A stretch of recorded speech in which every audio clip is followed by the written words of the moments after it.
এক গভীর জঙ্গলে এক কাক বাস করত।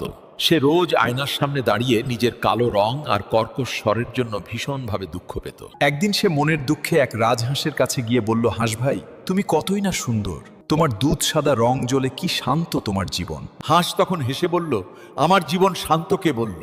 বাইরে থেকে শান্ত দেখালেও জলের নিচে ভেসে থাকার জন্য আমাকে কত হাত পা ছুটতে হয়। হাঁস আরো বলল, আমার জীবনে আসলে কোনো শান্তি নেই।